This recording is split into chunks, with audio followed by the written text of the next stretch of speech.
What's up, peeps? Nick Battle, aka NinosCorner, man. First off, if you like this content that is coming your way, hit that subscribe button, hit that bell notification, get all my notifications for all my videos, man. It means a lot, helps me grow the channel immensely. And also, folks, if you're not looking at this on YouTube and you're seeing this on a podcast, whether it's Google, podcasts or Apple Play or Stitcher or Breaker, like, comment, share, subscribe as well. Helps me grow the channel a lot. Many different avenues, folks, to listen to this podcast. But today, folks, we are going to talk about the recent addition to the Texas 2023 class. Texas pulls in the number one running back in the country, four-star running back Cedric Baxter Jr. To his 2023 class.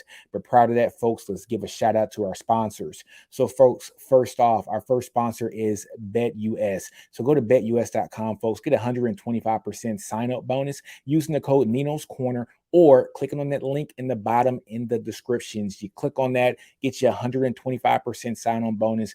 Use that for UFC fights, folks. Use that for boxing that's coming up here in the next few weekends. Use it for the college football season. You sign up there at betus.com, folks. You're going to get you 125% sign-up bonus. Use it. I've used it, and it's paid out very well.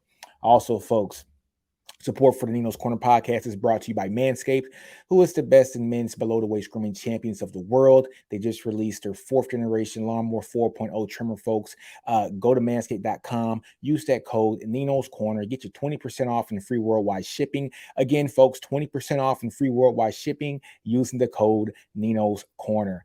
But you folks are here today to talk about Cedric Baxter Jr., the four-star running back from Florida, folks. Cedric Baxter Jr., 6'1", 215-pound running back from Edgewater High School in Orlando, Florida. So Texas has gotten two offensive guys here from that area, Cedric Baxter Jr. and also Peyton Kirkland, the big mammoth, big human offensive lineman. Cedric Baxter Jr., folks, the on-3 consensus, the number 50 ranked national player here in the country, the number 4th ranked running back in the country per the on-3 consensus, and the number 13th ranked player in the state of Florida.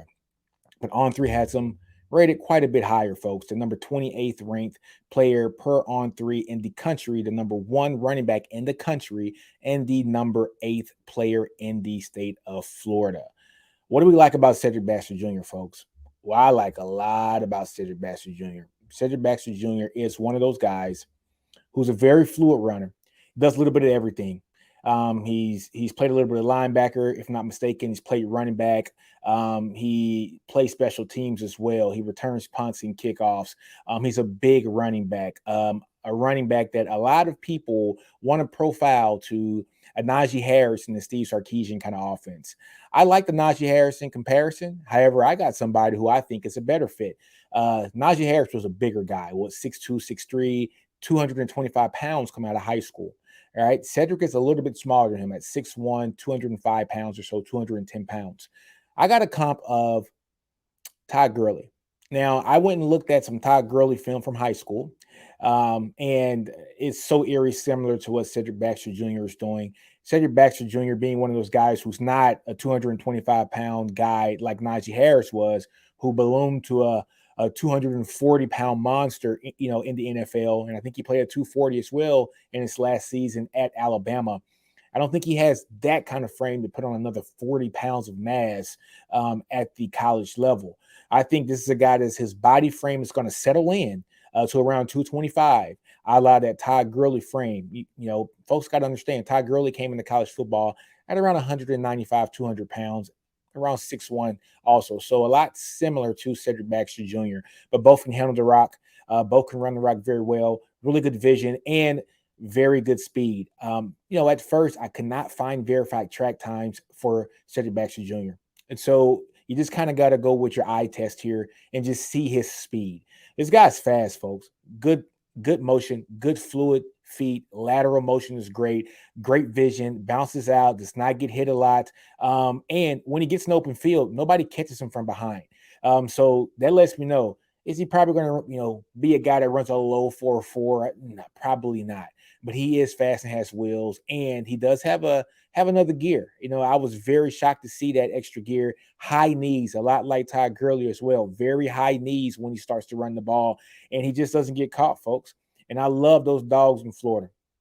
We all understand that football is great football in the state of Texas. Football is great football in the state of California, and football is great football in the state of Florida. And why is that? Because those are warm climate areas, especially in Florida. You can practice all year round in Florida and in California, so it never gets cold.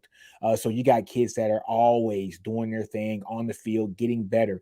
And for Sark to go into Florida and get the number one running back in the country per the On3 ranking, going and get a guy like Peyton Kirkland as well, is creating that pipeline to that Orlando area, which has a lot of talent that a lot of people don't really realize. A lot of people focus on the Miami area and the bunch of talent that comes out of there, but Orlando has a lot of talent themselves, and this is a great pickup for Texas. What does this mean for Texas in the 2023 class? This means a lot for Texas. To get a guy like Cedric Baxter Jr., pair him with a Trey Wisner. Those are your two running backs in this class.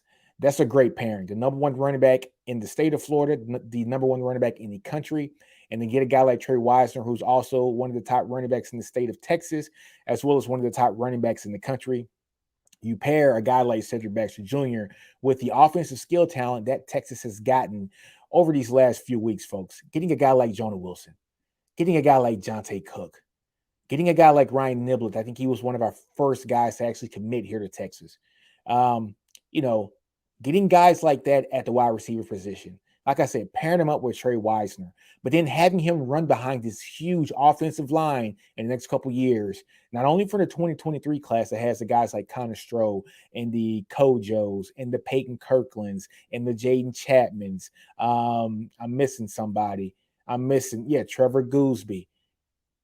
He's also going to be able to run behind that 2022 class that is headlined by Kelvin Banks Jr., that is headlined by Cam Williams and a DJ Campbell and an Agbo and a Connor Robinson and a Cole Hudson. I mean, I can go on and on about this offensive line class for the last 2 years.